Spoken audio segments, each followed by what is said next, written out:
G'day, Hello there, I'm Aussierobbo, and I'm English Gent. and welcome to the second part of the Thursday of the trip. Today we visited the Droid factory. We seem to be going back to Galaxy's Edge and Batuu quite a lot. I suspect that will be a theme for many years to come. As some may know, you can do various activities in Galaxy's Edge. This is the way Disney get their revenue, let's face it. It's the food, it's the merchandise, and we're all for it in this situation. Unlike Savvy's workshop with the lightsaber build, this is something I had planned many months ahead. And being the indecisive individual that I am, I kind of did loads of research about all the different parts you get to make a droid before we even sort of finished paying for the holiday itself. So I went in with a very strict idea of what I wanted to come out with. When you had that idea, you'd watched a lot of videos on YouTube? Yeah, I'd done a lot of various vloggers, opening day, etc. Gone Googling for droid parts. We as collectors, which you'll see in future episodes of our vlogs, we have quite an array of Star Wars merchandise, from statues, figures. Rob has bought me droids in the past. I've bought droids in the past, both figures and also fully working droids. No full-size ones as yet, but I doubt that will happen for a long time. So what was the appeal of buying this droid as opposed to all the other droids that you have? I think a lot of people go in thinking, oh, I'm going to make an R2-D2 or I'm going to make a BB-8. I think the beauty of this one and the appeal was having something which you're picking the colours, the heads, the attachments, etc. And you're not kind of boxed in to particular characters already in the Star Wars galaxy and mythos. And it's quite fun in that respect. That said, you are still restricted to particular types of droids, particular colours, but it still adds that element of individuality, and that appealed quite a lot. And also the remote control aspect, from what I'd seen previously on YouTube, looked really responsive, especially for the R-type droids rather than the BB droids, which are the BB droids are the circular ones. The R-types are the more upstanding sort of traditional droids like R2-D2. So I knew I wanted to make one of those droids in particular. We already own brands such as the Sphero droids, which are beautifully made, but they are very small. These are a bit more kind of hands-on, quite heavy when they're constructed. And what about the actual experience? How did you find the experience of choosing all the parts? I think, like a lot of things in Disney parks in general, the idea is great.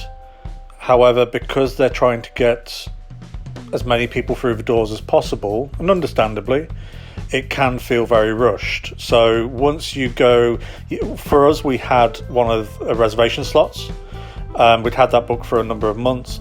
You can get them on the day, but I wouldn't advise it. If you know you're going to make one, just get that reservation booked, because you're not going to have to wait for like an hour or so at a time just to get a slot. Pay there and then over the desk, and then they give you everything you need to start your sort of adventure into droid building in the depot. I personally felt a little bit rushed.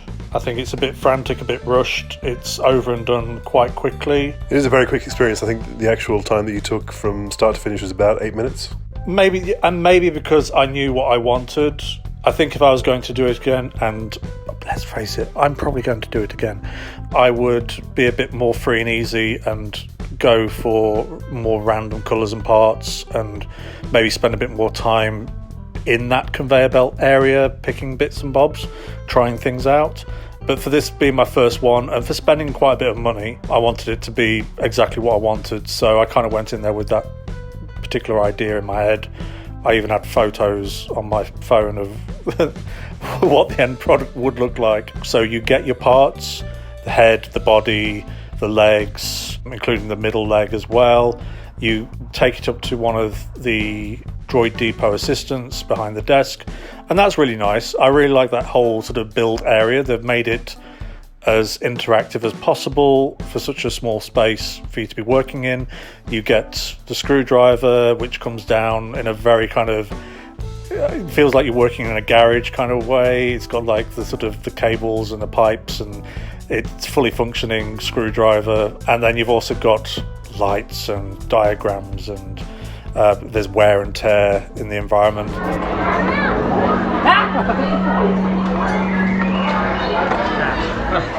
Apparently I have friends. It's good to have friends. Yeah, that's what I hear. Now, have we ever built a droid before? No. What kind of friend of mine has not built a droid before? I've owned many, not built any. Well, we have our instructions right here. If you have any questions, don't hesitate to ask. I'm more than happy to answer them. But other than that, have fun. My tip. These coils are going to face the same way these silver accents. Brilliant, thank you. Right, so we need the accents as well.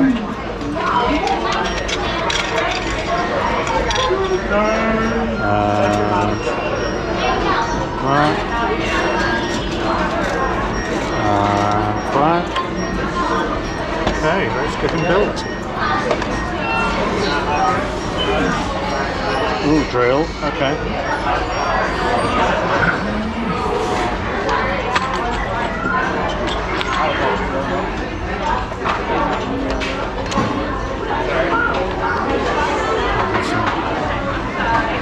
Hello, my friend. Hello.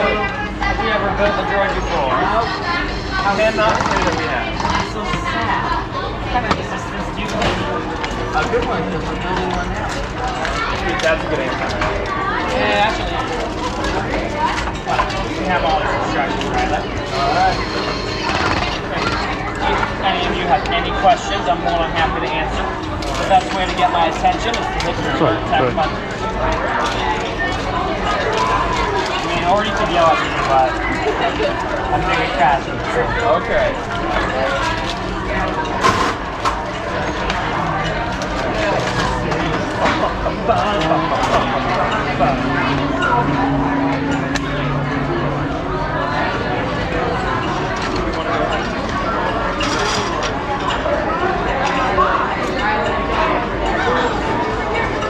That one doesn't have any.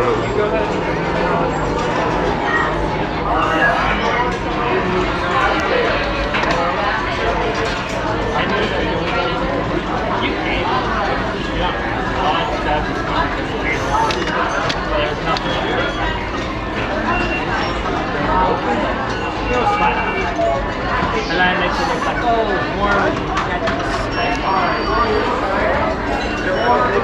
Flip it around. This side's gonna go in first.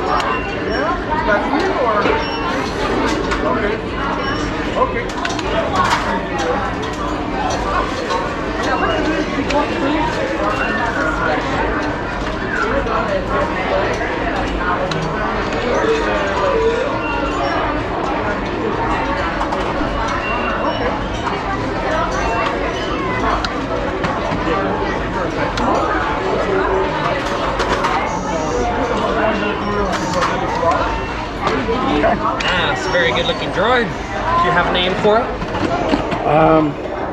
RRD5. Alright. Activating. Activating. Activating. Oh, activating. Alright. Or motivating. Nah, I don't have any motivation. The big red button.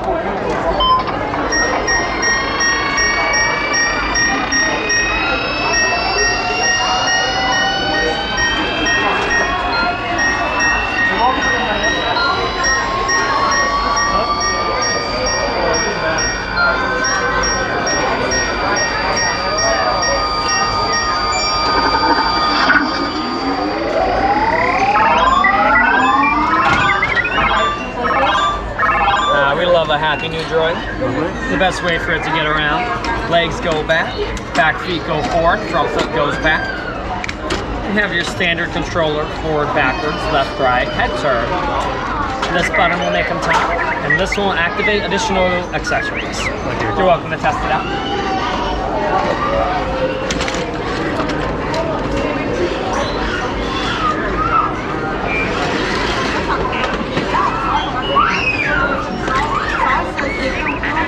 So it already has a personality chip inside. It's not automatic, but then you can add them right. Okay. Yep. Thank you. Those would go, if you were to purchase one, Yep. goes right in here. Oh, perfect. Yeah. Awesome, thank you. Information about batteries is on the bottom of the box. Information about the remote and 2 troubleshooting websites for word of mouth feature. Okay. On off switch is right down here. Yeah. It does have sleep mode, so after about 15-20 minutes of not being played with, it'll turn itself off. Turn it back on, you just switch it off and back on again. Thank you very much. What's been the best part of y'all's day? This. Don't let it go to my head. Don't let it go to my head. I mean, we tried. And I won't lie, I'm obsessed with droids. I love them too, so I found the right line of work for myself.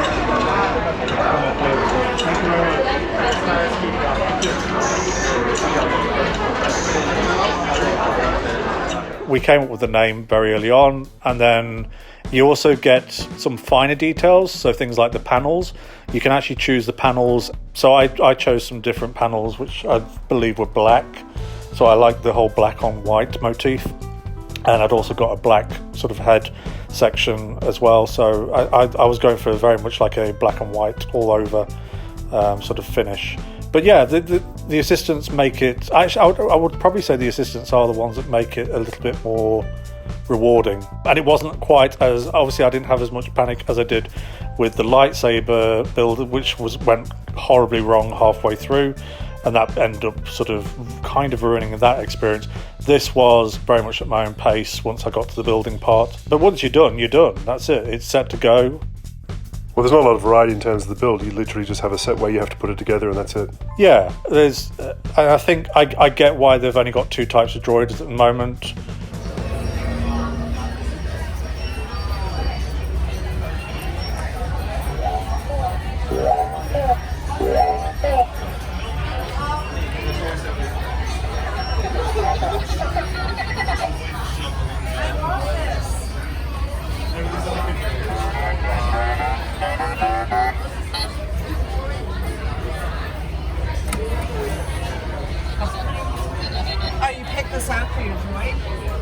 It would be nice if they could introduce more in the future, and I'm sure this whole land is going to have expansions, whether it be lightsabers, droids, or whatever. And it can't come quick enough for me, because it would make me want to spend money each time I went back if they got more variety. How much have you used it since you got back? So Rob doesn't think I've used it much at all. However, I tend to use it when he goes to bed at night, and I have a play around with it. The one regret I do have since coming back to the UK and London is not buying more of the accessories. I did buy the sort of personality chips. Your droid comes with a personality preset, but there's a lovely display which lets you sample the different types of droid voices in various beeps and boops, different tones, and they all sort of are categorized into sort of who they belong to, whether it be rebels, empire, or smugglers. I think are the 3 categories, and there's a couple for each of those, 2 or 3 for each of those. And when I first saw them, I didn't think there was going to be much variety, but they really do, and they can be hilarious the way that the droids interact. Sadly, in the UK, we don't have the Droid app introduced over here on the apps store for Apple devices, so that's a bit frustrating, because you get more out of your Bluetooth capability with using that app on your phone. So I'm very jealous of American collectors at the moment, but again, it shows that Disney are thinking above and beyond and further than just playing with them in the park. They also, if you keep them switched on, they also interact with the park. So if you're a family especially, make time after you've constructed it, go to the play area, look around with your droid a bit, but then also maybe let your kids carry the droids around and be a bit more out in the open with them, because they do react randomly. I ended up switching mine off because he kept moving around in his box while we were doing stuff in the park. But again, another thing you could do is send it to the front of the park to collect later, so you're not carrying around this big hunk of plastic. Finally, do you think it's value for money? Like anything with merchandise and fandom, I think it depends on what you collect already. For kids, it's a huge spend. I would say a birthday treat kind of thing, like a big birthday present. For adults, it's going to be mainly collectors anyway.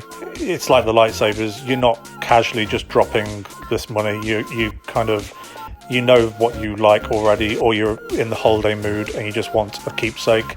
Maybe it might be just the one thing you buy. You might not buy badges and patches and clothing and caps back from Disney World. You may want to just bring one item, and if you're going to do that, then this will be a good one to do it with.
Please don't forget to like and subscribe, and catch us in the next episode.